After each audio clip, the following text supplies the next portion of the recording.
previous class, we have seen southwest monsoon or rainy season. Which month started the southwest monsoon? Southwest monsoon started in the month of June and ends in September. The southwest monsoon originated from the Indian Ocean, that is sea to land. There are two branches in the southwest monsoon, as we all know. One is Arabian Sea branch, then another one is Bay of Bengal branch. 75% of the rainfall gets in southwest monsoon season. The next we discussed northeast monsoon season. Which month started the northeast monsoon season? Northeast monsoon season started in the month of October and ends in December. Northeast monsoon season is also called as the retreating monsoon season. Tamil Nadu gets rainfall only in the northeast monsoon season. Then we discussed distribution of rainfall. On the basis of amount of rainfall, our country can be divided into 4 rainfall regions. First one is region of very heavy rainfall, region of heavy rainfall, region of moderate rainfall, then low rainfall or scanty rainfall, regions of scanty rainfall. India gets more than 200 centimeter rainfall. What are the areas gets more than 200 centimeter rainfall? The western coast of Assam, South Meghalaya, Tripura, Nagaland and Arunachal Pradesh. Then low rainfall, Rajasthan, Punjab, Haryana, western and southern part of Uttar Pradesh, western Madhya Pradesh and the Deccan Trap or Plateau region, east of Western Ghats, except for a narrow strip along Tamil Nadu coast, receive a low rainfall. Then rest of the areas receive rainfall ranging between 100 to 200 centimeters. Scanty rainfall areas which are less than 50 centimeters are northern part of Kashmir, western Rajasthan, southern Punjab and region of Deccan in rainfall rain shadow of Western Ghats. Today class, now I will be continuing the last video. Now we are going to see natural vegetation. What is natural vegetation? The flora that grow in the natural environment without the interventions of human beings are known as natural vegetation. So natural vegetation means flora that can grow without the interventions of human beings is called as the natural vegetation. In our natural environment, there are flora and fauna of different kinds. You know, flora and fauna means plants and animals. You may have seen the growth of the trees and plants such as banyan tree, neem tree and wild plants and creepers. They are not vegetation cultivated by somebody. They grow on the contrary naturally. In all the lands uncultivated, there are such natural growing trees and plants. We do not even prune them and protect them. They, however, grow in abundance and in accordance with the climate, soil and precipitation.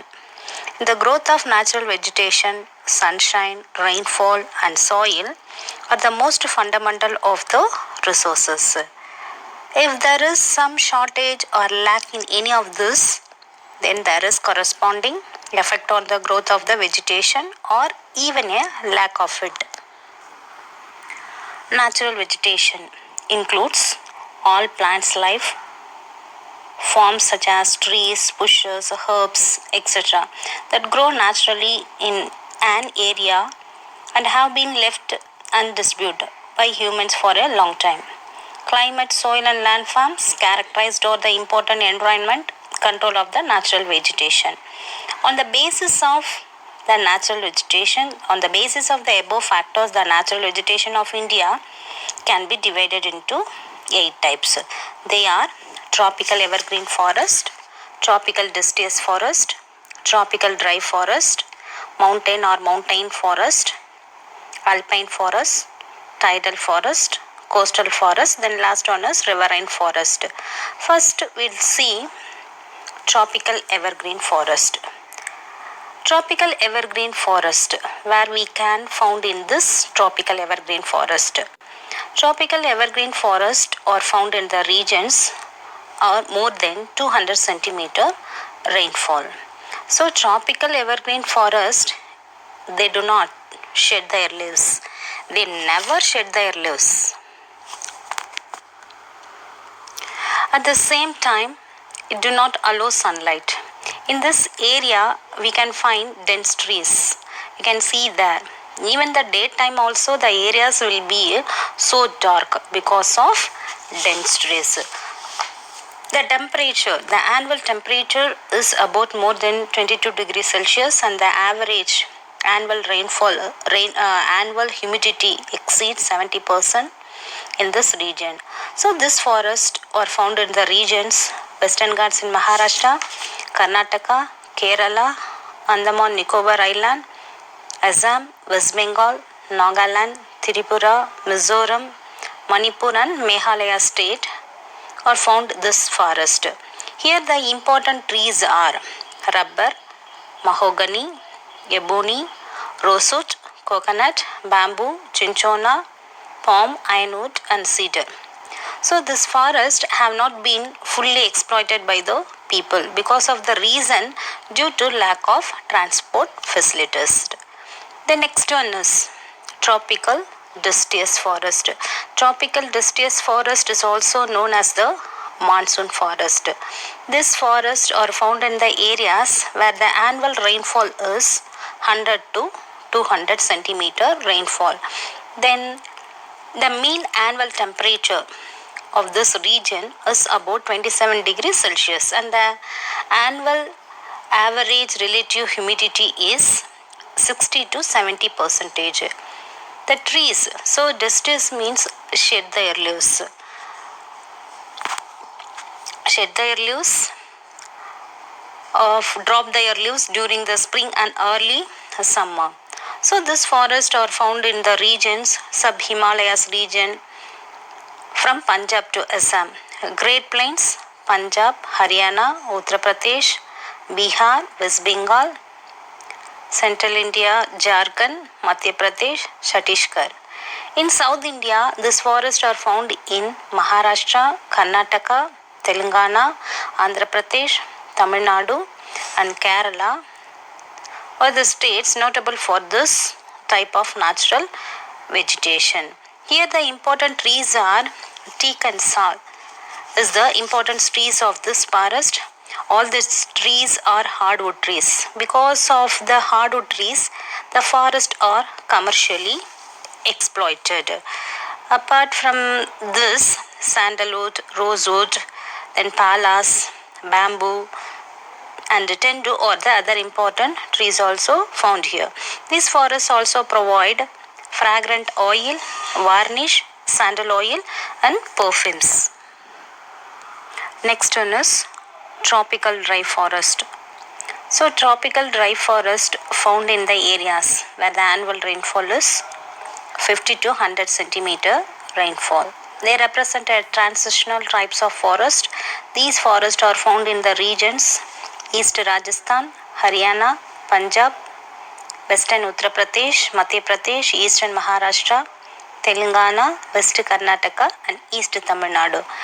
Here we found the important trees are palas, banyan tree, and bamboo, gair, etc. The next one is desert and semi-desert vegetation.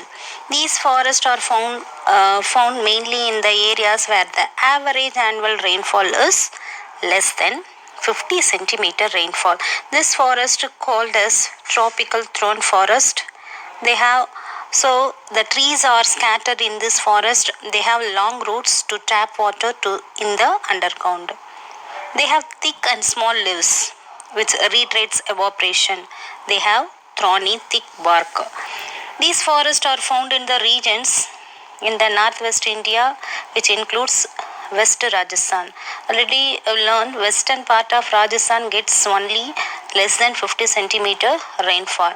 Southwest Haryana, North Gujarat and Southwest Punjab, they are also found in the very dry part of the Deccan Plateau in Karnataka, Maharashtra and Andhra Pradesh. Here the trees babel, wild palms or the common trees are found here. On the basis of altitude and amount of rainfall, this mountain forest are classified into two types. They are Western Himalayan forest and Eastern Himalayan forest. Now we are going to see what is the difference between Western Himalayan forest and Eastern Himalayan forest. Western Himalayan forest receives moderate rainfall, that is 100 to 200 centimeter rainfall. But at the same time, Eastern Himalayan forest or receive more than 200 centimeter rainfall. These forests are found in, so Western Himalayan forest are found in the states of Jammu and Kashmir, Himachal Pradesh, Uttarakhand. So Eastern Himalayan forest are found in the slopes of mountains, northeastern states. So Western Himalayan forest up to 900 meter altitude we can find semi-desert vegetations like bushes and small trees found in this Western Himalayas. So here in Eastern Himalayas, the altitude between 1200 to 2400 meter found in this Eastern Himalayan forest, it is famous for evergreen forest. In the altitude from 900 to 1800 meter, chir forest is the most common trees here in the Western Himalayas. The other important trees or this regions are sal trees, etc. Then heights from 1800, altitude means height. Then height from 1800 to 3000 meter is covered with semi-temperate coniferous forest. Coniferous forest means needle like a leaves like a needles. So here the trees are blue pine, birch and elder are the main trees of this regions. Then Eastern Himalayas, here the main trees are altitude from 1200 to 2400 meters, oak, birch, silver, then pine are the major trees from 2400 to 3000 meter height. Next one is alpine forest.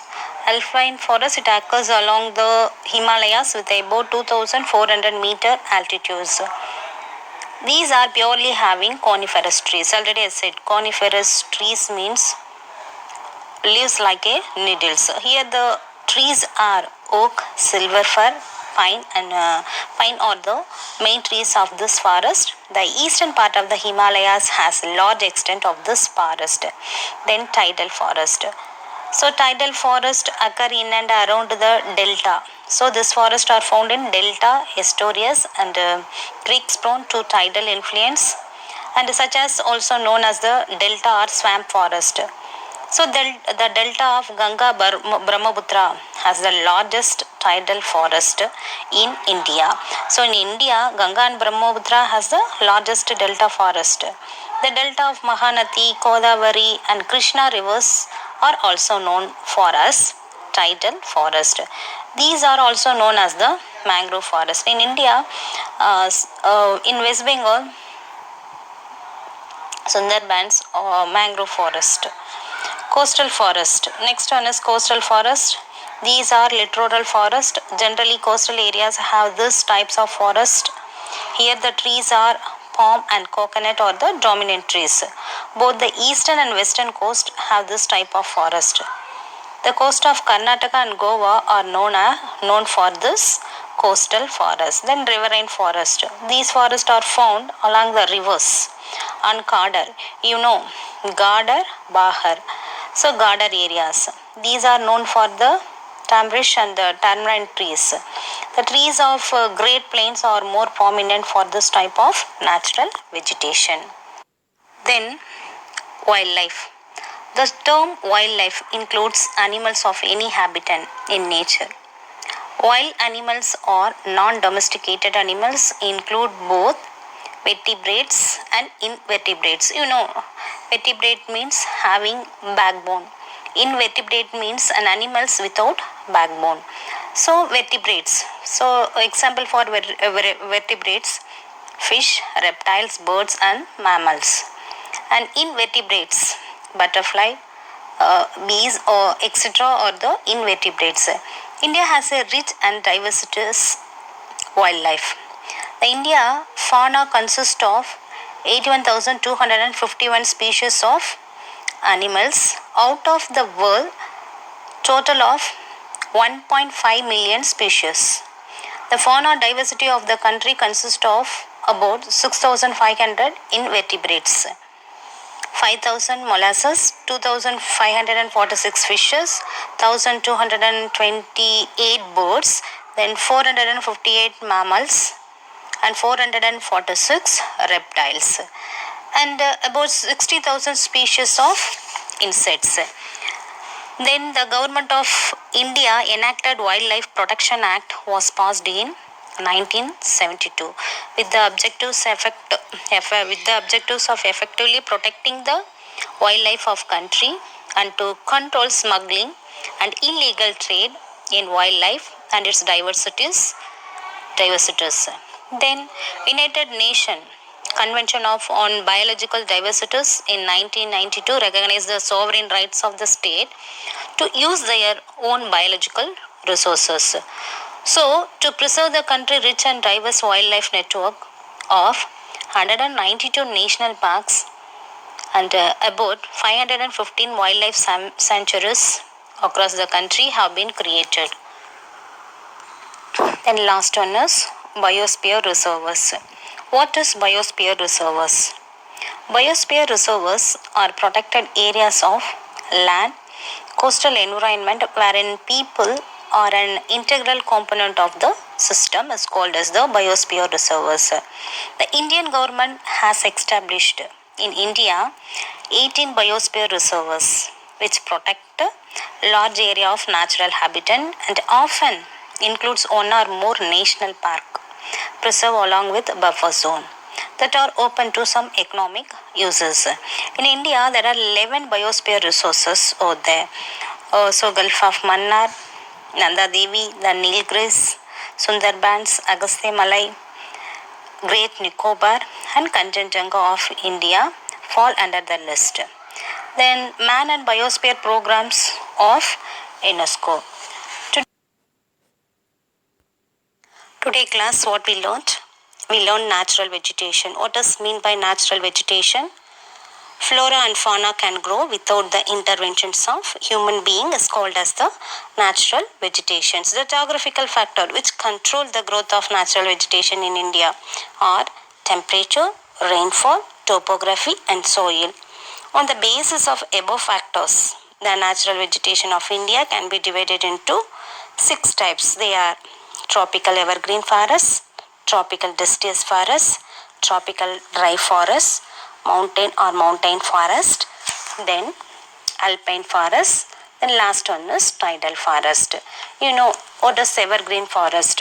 They do not shed their leaves. It's called as the evergreen forest. Deciduous forest means shed their leaves. Then we learned example for evergreen forest, example for deciduous forest, tropical dry forest, then mountain or mountain forest, alpine forest, then last we learned tidal forest. Then we discussed wildlife. The term wildlife includes animals of any habitat in nature. Then we discussed the Indian Board for Wildlife, IBWL. The Government of India enacted Wildlife Protection. When was passed the Wildlife Protection Act? In the year of 1972, passed the Wildlife Protection Act. Then to preserve the country rich and diverse wildlife and network of 122 national parks and about 550 wildlife sanctuaries across the country have been created. Then biosphere reservoirs. Biosphere reservoirs are protected area, land, coastal environment.